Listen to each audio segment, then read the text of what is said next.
ओम सूर्याय नमः।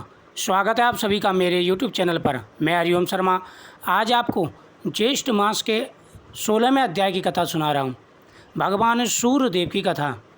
इस कथा के सुनने से हमारे सभी कार्य सिद्ध हो जाते हैं। भगवान सूर्यदेव का आशीर्वाद प्राप्त होता है। ज्येष्ठ मास में सूर्य कथा का विशेष महत्व है। सूर्य और चंद्रमा इस पृथ्वी के सबसे साक्षात देवता हैं, जो हमें प्रत्यक्ष उनके सर्वोच्च दिव्य स्वरूप में दिखाई देते हैं। वेदों में सूर्य को जगत की आत्मा कहा गया है। समस्त चराचर जगत की आत्मा सूर्य ही है। सूर्य से इस पृथ्वी पर जीवन है। वैदिक काल से ही भारत में सूर्य उपासना का विशेष प्रचलन है। वेदों की चर्चाओं में अनेक स्थानों पर सूर्यदेव की स्तुति की गई है। पुराणों में सूर्य की उत्पत्ति, प्रभाव, स्तुति, मंत्र इत्यादि का विस्तार दिया गया है। मार्कंडेय पुराण के अनुसार पहले यह संपूर्ण जगत प्रकाश रहित था। उस समय कमल योनि ब्रह्मा जी प्रकट हुए, यानी जब ये संसार में कुछ नहीं था, उस समय भगवान विष्णु की नाभि से ब्रह्मा जी उत्पन्न हुए। उनके मुख से प्रथम शब्द ओम निकला, जो सूर्य का तेज रूपी साक्षात रूप है। तत्पश्चात ब्रह्मा जी के 4 मुखों से 4 वेद प्रकट हुए, जो ओम के तेज से एकाकार हो गए। यह वैदिक तेज ही आदित्य हैं, जो विश्व का अविनाशी कारण है। ये वेद स्वरूप सूर्य ही सृष्टि की उत्पत्ति, पालन व संहार के कारण हैं। ब्रह्मा जी की प्रार्थना पर सूर्य ने अपने महातेज को समेटकर स्वल्प तेज को ही धारण किया। सृष्टि की रचना के समय ब्रह्मा जी के पुत्र मरीचि हुए, जिनके पुत्र ऋषि कश्यप का विवाह अदिति से हुआ।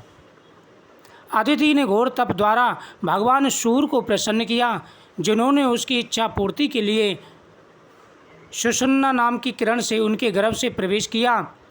गर्भावस्था में ही अदिति चंद्रायण जैसे कठिन व्रतों का पालन करने लगी।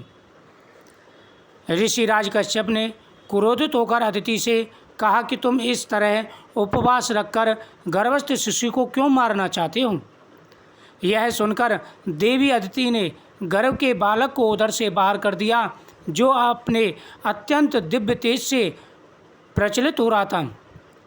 भगवान सूर्य शिशु रूप में उस गर्भ से प्रकट हुए। अदिति को मरचम अंडम कहा जाने के कारण यह बालक मार्तंड नाम से भी प्रसिद्ध हुआ। ब्रह्म पुराण में अदिति के गर्भ से जन्मे सूर्य के अंश को विश्वान कहा गया है।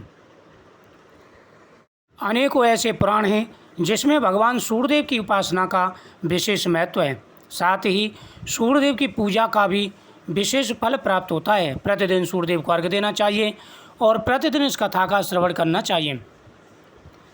प्राचीन समय की बात है, एक बुढ़िया थी जो कि सूर्यदेव की बड़ी भक्त थी।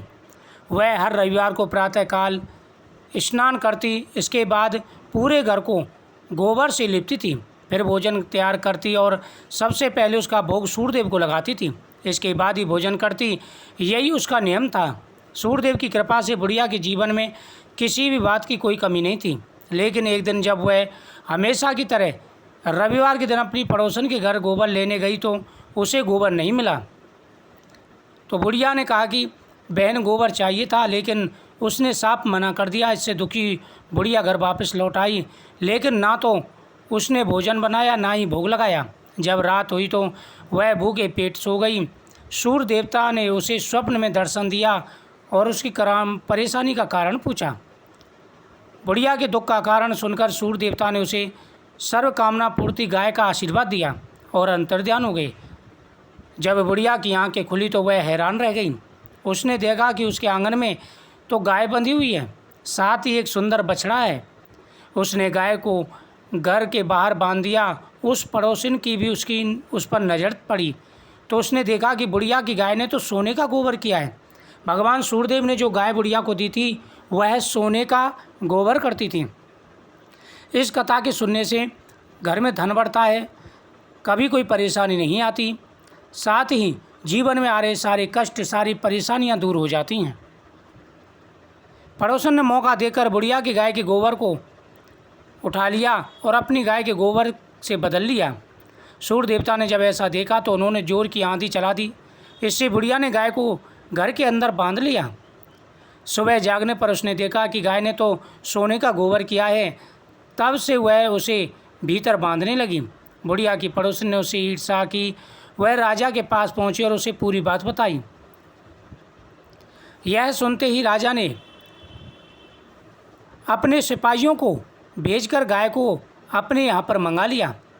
बुढ़िया ने बहुत मना किया, लेकिन राजा के सिपाही नहीं माने, बलपूर्वक उस गाय को ले गए। लेकिन कुछ ही देर में राजा का पूरा महल गोबर ही गोबर से भर गया। राजा ने सिपाहियों को आदेश देकर गाय को बुढ़िया के पास छोड़ने का निर्देश दिया और पड़ोसन को दंड देने के लिए कहा। इसके साथ ही राजा ने उस बुढ़िया को बुलाया और कहा कि तुम कौन सी पूजा करते हो, किस देवता की पूजा करते हो जिससे तुम पर इतनी कृपा हुई है। यह कहने के बाद बुढ़िया ने सूर्यदेव की पूजा का विधान बताया। इसके साथ ही संपूर्ण प्रजा को सूर्यदेव का व्रत और पूजन करने के लिए कहा जाता है कि सूर्यदेव की कृपा से बुढ़िया के जीवन की तरह ही संपूर्ण राज्य के लोगों को सुख समृद्धि की प्राप्ति हुई। मान्यता है कि इस व्रत को कथा को सच्ची श्रद्धा से सुनने से धन का लाभ होता है, जीवन में आ रहे सारे दुख और परेशानियां दूर हो जाती हैं। भगवान सूर्यदेव प्रसन्न होकर के मनवांछित फल प्रदान करते हैं। प्रतिदिन इस कथा को सुनते समय सूर्यदेव को अर्घ्य देना चाहिए। सूर्यदेव को अर्घ्य देते हुए लोटे में एक लाल पुष्प जरूर डालें। ओम सूर्याय नमः, भास्कराय नमः आदि मंत्रों को बोलते हुए भगवान सूर्यदेव को अर्घ्य दें। उसके बाद भगवान शिव की पूजा करें। भगवान शिव की पूजा करने के बाद में फिर नियमित रूप से इस कथा को प्रतिदिन श्रवण करना चाहिए। जो व्यक्ति इस कथा को प्रतिदिन श्रवण करते हैं उनके सारे कष्ट दूर हो जाते हैं। आप कमेंट में ओम सूर्याय नमः जरूर लिखें। वीडियो को शेयर करें, चैनल को सब्सक्राइब करें।